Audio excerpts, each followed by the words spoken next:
Quel est le capital minimum à avoir à disposition pour pouvoir investir dans l'immobilier en Suisse? C'est une question qui me revient tout le temps sur les réseaux sociaux ou bien par email. Comme vous le savez peut-être, j'ai acheté mon tout premier appartement avec un capital de 50 000 francs sur le territoire en Suisse. Évidemment, comme vous le savez, c'est pas très élevé pour le territoire en Suisse et je vais vous montrer à travers cette vidéo, premièrement, comment c'est possible et deuxièmement, est-ce que c'est le capital minimum vraiment à avoir pour pouvoir commencer à investir. En général, quand on sait investir, la toute première question qu'on se pose, c'est est-ce que c'est plus pertinent d'acheter une place de parc ou un garage parce que je vais pouvoir acheter plus tôt? Alors j'ai personnellement un avis très tranché vis-à-vis des garages et des places de parc. J'ai été moi-même propriétaire de 7 garages que j'ai revendus aujourd'hui et je les avais achetés en un lot et je vais vous expliquer pourquoi est-ce que c'est pas forcément nécessairement la meilleure idée que vous pouvez avoir. C'est vrai que si on y réfléchit, c'est une première étape, c'est une première porte d'entrée assez facile pour pouvoir acheter un bien immobilier en Suisse, surtout quand on a un capital qui est limité. Maintenant, là où je suis pas très fan des places de parc et des garages, mais surtout des places de parc extérieures ou intérieures, c'est que c'est très compliqué d'apporter de la valeur. Ça veut dire qu'à partir du moment où vous êtes propriétaire d'une place de parc, vous pouvez difficilement vous-même apporter de la valeur, si ce n'est peut-être refaire la peinture de la place de parc pour pouvoir y apporter de la valeur concrètement et augmenter son prix. C'est vrai que très souvent, c'est ce qu'on recherche dans l'immobilier. Ça veut dire qu'on cherche à payer un prix, obtenir une certaine valeur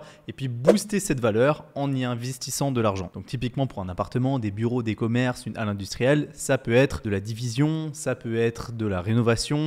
Enfin, il y a plusieurs méthodes pour pouvoir apporter et augmenter le prix d'un bien immobilier. Maintenant, quand il s'agit de place de parc, à part refaire la peinture des lignes, vous ne pouvez pas faire grand-chose. Ou alors, on m'a souvent parlé de installer des bornes électriques. Oui, c'est vrai, c'est possible, ça ajoute de la valeur, mais premièrement, ça coûte cher par rapport à la valeur que ça apporte. Et deuxièmement, c'est très compliqué à pouvoir l'implémenter partout. Ça veut dire que pour une place de parc extérieure, premièrement, vous ne pouvez pas vraiment. Et une place intérieure, vous devez avoir l'accord de la copropriété et c'est un petit peu compliqué, ça prend du temps. Disons que le rapport entre le temps que vous allez investir, vous, pour effectuer ce type de travaux et puis la valeur que vous allez apporter à votre place de parc, c'est pas forcément un très bon calcul. Gros problème donc d'un point de vue prise de valeur avec le temps également. Parce que oui, c'est vrai, les places de parc se raréfient et donc elles prennent un petit peu de valeur, surtout dans les grands centres urbains. Mais une place de parc qui valait peut-être et qui se vendait 30 000 francs il y a une vingtaine d'années, aujourd'hui peut-être qu'elle se vend 40 000 francs, alors qu'un appartement qui se vendait 300 000 francs il y a une vingtaine d'années, aujourd'hui il se vend 600 000 francs. De nouveau, le ratio il n'est pas vraiment positif pour les places de parc et les garages. Maintenant, un avantage et c'est clair pour une personne qui souhaite faire du rendement, c'est peut-être potentiellement intéressant, ça dépend des garages, ça dépend des places de parc, et 2, c'est pas du tout contraignant. Ça veut dire que le droit du bail pour une place de parc, il est vraiment pas compliqué, c'est très facile de pouvoir changer de locataire si c'est compliqué avec le locataire en place actuellement, et puis la protection vis-à-vis des locataires est beaucoup plus faible par rapport à un logement, ce qui est parfaitement logique. Et c'est vrai, il faut le maintenir, il y a très peu d'entretien, voire pas du tout. Donc les charges d'exploitation et d'entretien d'une place de parc sont très faibles par rapport à un logement ou à un local commercial. Maintenant, je pense très pertinent et important d'aborder la question du financement parce que très souvent, c'est oublié et souvent, ça vous tombe sur le nez quand c'est trop tard. Mais en gros, vous avez 4 méthodes pour acheter une place de parc dans un parking souterrain ou alors une place de parc extérieure, c'est égal. Premièrement, c'est le règlement d'utilisation et d'administration. Alors ça concerne essentiellement les places de parc qui sont liées à des appartements et quand vous vendez un appartement, vous avez une place de parc qui va d'office avec l'appartement et c'est inscrit dans le règlement d'utilisation et d'administration de l'immeuble, le RUA. Dans ce cas-là, il n'y a rien d'officiel, la banque ne peut pas vous financer, mais en général, vous glissez le prix de la place de parc dans le prix global de l'appartement et puis vous pouvez acheter l'appartement avec la place de parc incluse. Alors voilà, ça vous garantit de pouvoir utiliser cette place de parc, oui, parce que le règlement,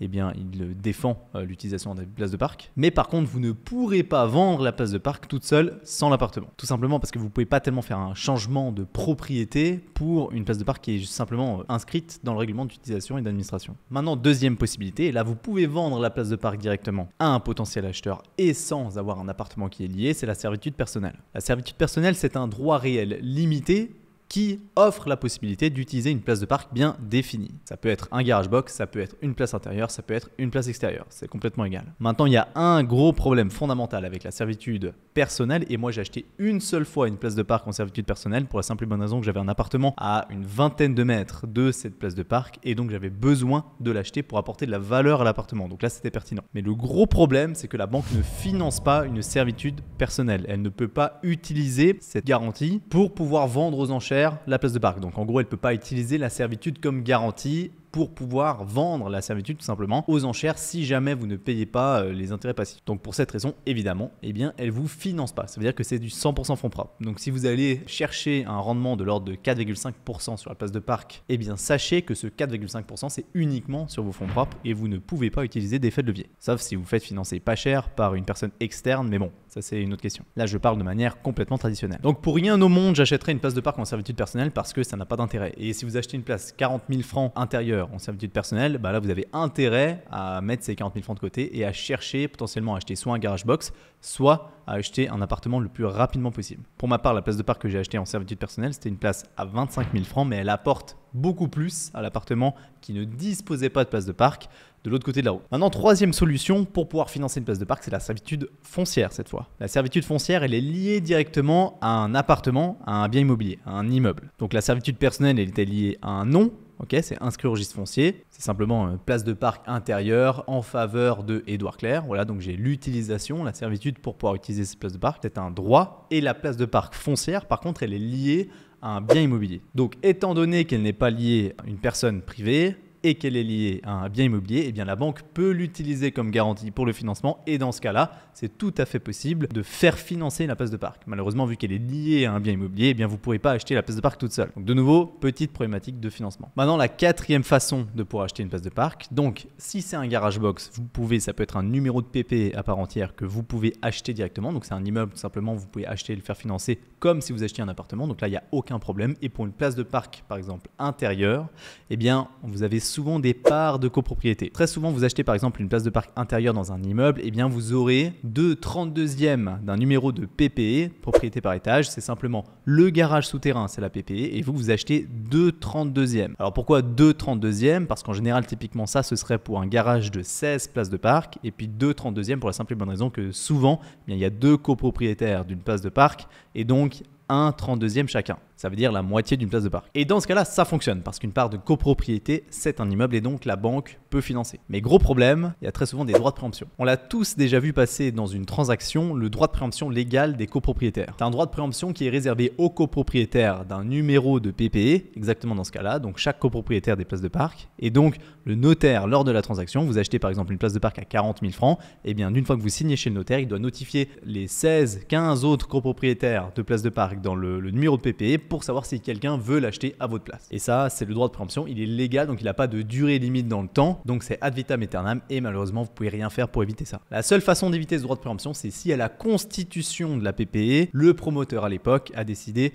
d'annuler ce droit de préemption légale. C'est tout à fait possible, mais ça, c'est inscrit au registre foncier. Voilà pour l'explication liée aux places de parc et c'est pour ça que je dis qu'il faut faire très attention parce que vous avez plein de façons d'acheter une place de parc, mais différentes méthodes de financement avec des restrictions. 2, vous pouvez obtenir un bon rendement, c'est vrai, mais c'est un rendement du coup très souvent que sur fonds propres. Et 3, vos possibilités d'augmenter la valeur, d'ajouter une plus-value à ce bien immobilier est quand même extrêmement limitée. Donc, quelles sont vos alternatives si vous ne voulez pas vous orienter vers une place de parc? Ma toute première opération avec 50 000 francs de fonds propres, c'était un petit appartement à 215 000 francs dans une station de ski en Valais. À noter que dans les 50 000 francs de fonds propres, je compte également les frais d'acquisition. Et d'ailleurs même une partie des travaux que j'ai réalisés dans l'appartement. Alors comment j'ai fait concrètement pour obtenir plus de 75% de financement pour un bien immobilier de rendement? Au final, ça c'était pas du tout destiné à être ma résidence principale. Eh bien, sachez qu'il y a des banques qui vous offrent la possibilité pour les premières opérations que vous allez réaliser de faire un financement à hauteur de 80% même pour un bien de rendement. Malheureusement, toutes les banques ne permettent pas ça et vous devez absolument chercher un petit peu avant de vous arrêter sur la première banque à qui vous allez demander. Sachez que les financements, c'est du business. La banque, elle fait du business. Tout est négociable, tout est discutable. Si une banque ne vous accepte pas, eh bien vous pouvez aller voir une autre banque, les mettre en concurrence. Sentez-vous libre de faire ça. Très souvent, les gens sont limités et d'ailleurs, je le vois très régulièrement avec des échanges, des lives que j'ai avec les membres de la communauté, à quel point on place la banque sur un piédestal comme ça et on a l'impression que c'est elle qui décide absolument ce qu'on va faire. Vous devez vous imposer. Certes, vous avez besoin de la banque, malheureusement, donc vu que vous ne pouvez pas éviter de faire un financement sans elle, eh bien vous êtes obligé de bien vous entendre avec, mais sachez qu'il y a beaucoup de banques, beaucoup d'établissements de financement, vous pouvez même aller voir des assurances et surtout n'hésitez pas à les mettre en concurrent. Ensuite, si vous êtes basé à Genève, évidemment vous n'allez pas pouvoir investir à Genève certainement avec 50 000 francs de fonds propres, sauf si vous achetez un garage par exemple. Dans ce cas-là, moi je vous invite à investir ailleurs, c'est pas parce que vous êtes à Genève que vous êtes obligé d'investir à Genève. Faites quand même par contre attention à bien connaître et maîtriser la situation dans laquelle vous allez investir, c'est pas parce que vous êtes à Genève que vous devez investir à Genève, mais vous pouvez très bien apprendre comment fonctionne un autre marché immobilier. C'est pour cette raison que vous devez d'ailleurs utiliser les courtiers et travailler avec eux, pas contre eux. Ils sont là pour vous aider. Et faites également attention à pas acheter quelque chose de pas cher juste parce que c'est pas cher. Je prends toujours l'exemple de Torgon, mais bon, c'est un très bon exemple malheureusement.